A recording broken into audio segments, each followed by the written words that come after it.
ఈరోజు వైఎస్ఆర్ కాంగ్రెస్ పార్టీ కార్యాలయంలో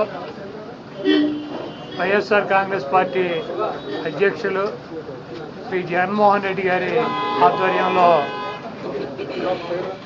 175 నియోజకవర్గాల్లో పోటీ చేసినటువంటి అభ్యర్థులతో సమావేశం ఏర్పాటు చేయడం జరిగింది. ఈ సమావేశంలో జగన్మోహన్ రెడ్డి గారు కొన్ని నిర్ణయాలు తీసుకుని మనకి 1,33 లక్షల మంది ఓటు వేశారు. అదేవిధంగా పార్టీ కోసం గ్రామ స్థాయిలో కానీ, వార్డు స్థాయిలో కానీ, విలేజ్ స్థాయిలో కానీ నాయకులు, కార్యకర్తలు అనేక వేల మంది, లక్షల మంది పనిచేశారు. వాళ్ళందరినీ కూడా కాపాడుకోవాల్సినటువంటి బాధ్యత మందే. మీరు తప్పకుండా నియోజకవర్గాల్లో ఒక వారం రోజులు పర్యటన చేసి దాడులు జరిగినటువంటి మన నాయకుల మీద కానీ, కార్యకర్తలను కానీ మీరు అండగా ఉండాలని, అదేవిధంగా రాబోయే రోజుల్లో నేను కూడా గాయపడినటువంటి తెలుగుదేశం పార్టీ అల్లరి మూకలు చేసినటువంటి దాడుల్లో ఇబ్బంది పడినటువంటి ప్రతి కుటుంబానికి దగ్గరికి నేను వస్తాను, వాళ్ళకి అండగా ఉంటానని చెప్పి జగన్మోహన్ రెడ్డి గారు చెప్పారు. అదేవిధంగా మన జరిగినటువంటి ఎన్నికల్లో ఇంత మంచి చేసి ఇన్ని రకాలైనటువంటి సంక్షేమ కార్యక్రమాలు అందించి మనం ఓడిపోయాము. ఇది ఒక మిరాకిల్గా ఉంది. దేశవ్యాప్తంగా కూడా మన దగ్గర ఆధారాలు లేవు, అయినప్పటికీ దేశవ్యాప్తంగా మరి శకుని మామ ఎలా అయితే పాచికలు ఎలా కావాలంటే అలా వేస్తాడో అలా తెలుగుదేశం పార్టీ, జనసేన, బీజేపీ కావాల్సినట్టు అక్కడ పాచికలు పండి అని చెప్పి మా పార్టీ కానీ, జగన్మోహన్ రెడ్డి గారిది కానీ, మాది కానీ అభిప్రాయం. అదేవిధంగా రేపు రాబోయే రోజుల్లో ఈ 6 నెలలు కూడా కొంత టైం ఇచ్చి చూద్దాము. ఆ తర్వాత చంద్రబాబు నాయుడు చెప్పినటువంటి దొంగ హామీలని ఎట్టి పరిస్థితుల్లోనూ నెరవేర్చలేడు. ఎందుకంటే ఇవాళ చూసాం, సూపర్ 6 అని పెట్టాడు. ఆ సూపర్ 6లో 18 సంవత్సరాలు దాటినటువంటి ప్రతి మహిళకి 1,500 పెన్షన్ ఇస్తా అన్నాడు. రేపు 1వ తారీఖు ఇస్తున్నాడా? దాని గురించి మాట్లాడట్లా. 3 గ్యాస్ సిలిండర్లు ఇస్తా అని చెప్పాడు, దాని గురించి మాట్లాడట్లా. బస్సుల గురించి మాట్లాడట్లా. అదేవిధంగా బీసీ కానీ, ఎస్సీ కానీ, ఎస్టీ కానీ వర్గాలకి 50 సంవత్సరాలు దాటిన వాళ్ళకి పెన్షన్ ఇస్తానని చెప్పాడు సూపర్ 6లో. దాని గురించి మాట్లాడట్లా. అది ఎప్పుడు ఇస్తాడో చెప్పట్లా.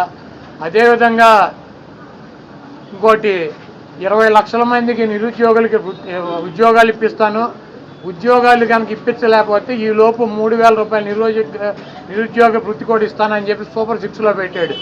మొన్న తెలంగాణలో హరీష్ రావు గారు మాట్లాడుతూ చెబుతున్నాడు, చంద్రబాబు నాయుడు గారు చెప్పిన వాగ్దానాన్ని ఏమీ చెప్పాడు. 1000 రూపాయలు ఈయన పెంచింది. ఇప్పుడు వచ్చి 3,000 ఆల్రెడీ ఇచ్చేది జగన్మోహన్ రెడ్డి గారు. 3,000 ఇస్తా అంటే ఈయన వచ్చి 1,000 ఇచ్చాడు. మీరు అక్కడ 2,000 ఇస్తా అంటే రేవంత్ రెడ్డి 4,000 చేయాలి కాబట్టి అక్కడ ఇబ్బంది పడుతూ ఉంటాడు. ఇంకా ఈయన సూపర్ 6 అని చెప్పి ప్రతి మహిళకి 1,500 రూపాయలు ఇస్తాడు 18 సంవత్సరాలు దాటిన వాళ్ళకి. మరి ఆ వాగ్దానం ఎప్పుడు చేస్తాడు? రేపు 1వ తారీఖు ఇవ్వరా? కాబట్టి తెలుగుదేశం పార్టీ ఆయన ఇచ్చినటువంటి వాగ్దానాలను, చంద్రబాబు నాయుడు చేసినటువంటి వాగ్దానాలని పక్కదారి పట్టించడానికి ఊరికినే నిన్నేమో పోలవరం వెళ్ళి వచ్చాడు సోమవారం, మళ్ళీ గురువారం ఏమో అమరావతి వెళ్ళి వచ్చి అక్కడ ఎన్ని తిరిగి వైజాగ్లో సొంత ఇల్లు కట్టుకున్నాక అక్కడ షిఫ్ట్ అవుతాడు. అంతేగాని టూరిజం ప్లేస్లో కట్టినటువంటి ఆ హౌస్లో జగన్మోహన్ రెడ్డి గారు వెళ్తాడని చెప్పి ఎవడు చెప్పాడు వీళ్ళకి, వెధవులకే? అది జగన్మోహన్ రెడ్డి గారి కోసం కట్టించుకున్నటువంటి ఇల్లు అని చెప్పి రకరకాలైనటువంటి కథనాలు రాస్తున్నారు. అది ఒక అంతర్జాతీయ రాజధానిగా తీర్చిదిద్దాలన్నదే వైఎస్ఆర్ కాంగ్రెస్ పార్టీ లక్ష్యం. దాన్ని రాజధాని చేయాలన్నదే ఆ రోజు నిర్ణయించుకున్నాం. కాబట్టి అక్కడ ఇంటర్నేషనల్ సెమినార్లు జరుగుతున్నాయి. అనేక మంది ఇంటర్నేషనల్ సంబంధించినటువంటి దేశ విదేశాల నుంచి అనేక మంది పారిశ్రామికవేత్తలు వస్తున్నారు. కనీసం వాళ్ళకి సౌకర్యం ఉండటానికి అవకాశం లేనటువంటి పరిస్థితి ఉంది. కాబట్టి ఉత్తరాంధ్రలో ఉద్దానంలో దాదాపు 700 కోట్ల రూపాయలు పెట్టి హాస్పిటల్ కట్టించారు కిడ్నీ పేషెంట్ల కోసం అని చెప్పి.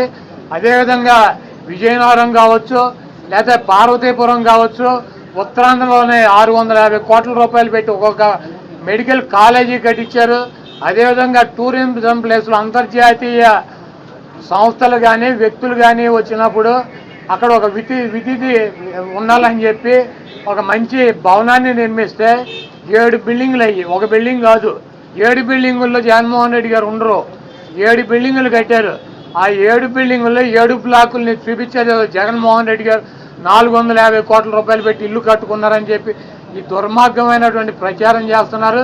ఇవన్నీ కూడా ప్రజలు గమనిస్తారు. చంద్రబాబు నాయుడుకి ఇచ్చినటువంటి వాగ్దానాలు నెరవేర్చలేక నీకు సూపర్ 6లో పెట్టినటువంటి వాగ్దానం 1500 రూపాయలు ఇస్తానని చెప్పావా, చెప్పలేదా? 18 సంవత్సరాలు దాటిన వాళ్ళకి రేపు 1వ తారీఖు నీకు దమ్ముంటే 20 లక్షల మంది నిరుద్యోగులకు 3000 ఇస్తానని చెప్పావా లేదా? దాని గురించి చెప్పండి. నువ్వు దొంగ వాగ్దానాలు చేసి అధికారంలోకి వచ్చావు. నువ్వు దాని గురించి మాట్లాడండి. ముందు మీరు ఈ వాగ్దానాలను డైవర్ట్ చేయాలని చెప్పి ఒకటి తీసుకెళ్ళి 4 కెమెరాలు బాత్రూములు లెట్రిన్లు టబ్బుల్లో పెట్టి 30 లక్షలు పెట్టి బాత్రూమ్ కట్టాడు. జగన్మోహన్ రెడ్డి గారు ఇల్లు అది. జగన్మోహన్ రెడ్డి గారు ఎప్పుడన్నా ప్రభుత్వ కార్యాలయాలు ఉన్నాడా? జగన్మోహన్ రెడ్డి గారు ఎప్పుడన్నా ప్రభుత్వ గెస్ట్ హౌస్లో ఉన్నాడా? జగన్మోహన్ రెడ్డి గారు ఇల్లు కట్టించుకుని వెళ్తాడు వైజాగ్. నీకు మళ్ళీ ఎవడో కొంపలో దూరేటువంటి పరిస్థితి జగన్మోహన్ రెడ్డి గారికి ఉండదు. కాబట్టి జగన్మోహన్ రెడ్డి గారికి కట్టించినటువంటి ఇల్లు కాదు అది టూరిజం సంస్థ ద్వారా టూరిజానికి సంబంధించి కట్టించినటువంటి 7 బ్లాకులు వాటిని కట్టారు. వాటికి 400 కోట్ల రూపాయలు ఖర్చు పెట్టి అంతర్జాతీయ సెమినార్లు పెట్టినప్పుడు రాష్ట్రపతితో ప్రధానమంత్రి ఈ రాష్ట్రానికి రాజధాని కాబట్టి అది విఐపీలు వచ్చినప్పుడు అక్కడ వసతి గృహాలు ఉండాలని చెప్పి వాటిని అంతర్జాతీయ స్థాయిలో నిర్మించారు తప్పించి అది జగన్మోహన్ రెడ్డి గారి కోసం కట్టినటువంటి ఇల్లు కాదు. ఫర్నిచర్ అంతా ప్రభుత్వం ఫర్నిచర్ అంతా కూడా వాడుకుంటున్నారు. ఫర్నిచర్ దొంగ అంటూ కూడా టీడీపీ నేతలు కోడెల శివప్రసాద్ గారు అసెంబ్లీలో ఉండాల్సినటువంటి ఫర్నిచర్ని తీసుకువెళ్ళి ఎక్కడేసాడు? ఆయన బైక్ షోరూమ్లో వేసుకున్నాడు. అసెంబ్లీలో ఉండాల్సినటువంటి ఫర్నిచర్ బైక్ షోరూమ్లో వేసుకుంటే వాడిని దొంగ అంటారు. సీఎం క్యాంపు కార్యాలయానికి ప్రభుత్వం వచ్చినటువంటి విజిటర్స్ కోసం ఒక కార్యాలయం సీఎం జగన్మోహన్ రెడ్డి గారి కార్యాలయం అయితే ఒక 10 మంది 20 మంది కూర్చుంటాకుంటుంది. ఒక ముఖ్యమంత్రి కార్యాలయం కాబట్టి అక్కడ అదనపు వసతులు కావాలని చెప్పి ప్రభుత్వం కల్పిస్తుంది. ముష్టి పట్టుకుపోతే పట్టుకుపోండి, లేకపోతే డబ్బు విలువ చెప్తే కడతామని ఫస్ట్ రోజు చెప్పాం. దీని గురించి ఏమైనా రాద్దాం కావాలంటే పట్టుకుపోండి. తొక్కలో ఫర్నిచరు ఎంత? ముష్టి ఫర్నిచర్ ఎంత ఉంటుంది? కావాలంటే పట్టుకురండి. మేము షోరూమ్లో వేసుకున్నాం, తీసుకెళ్ళి మా సాక్షి ఆఫీసులో వేసామా? కాదు, మాకు క్యాంప్ ఆఫీసులో పెట్టినటువంటి ఫర్నిచర్ని తీసుకెళ్ళి సాక్షి ఆఫీసులో వేసుకున్నామా? దొంగ అంటే అసెంబ్లీలో ఉండాల్సినటువంటి ఫర్నిచర్ని తీసుకుని బైక్ షోరూమ్ నీ సొంత షోరూమ్లు వేసుకుంటే వాడిని దొంగ అంటారు. అంతేగాని క్యాంప్ ఆఫీసులో ఇచ్చినటువంటి ఫర్నిచర్ క్యాంప్ ఆఫీసులో ఉంటే దానికి కావాలంటే డబ్బు కడతాం, లేదంటే ఫర్నిచర్ తీసుకుపోమని చెప్పాం. దానికి దొంగ ఇవన్నీ పనికిరాని మాటలు. ఋషికొండ ఫర్నిచరు దాడులు, కొడాల నాని టార్గెట్, జగన్మోహన్ రెడ్డి టార్గెట్, ఇక్కడ పోలీసులు తీసాం. ఇవన్నీ సొల్లు పురాణం. మీ చేతనేం చేసుకోండి, నో ప్రాబ్లం.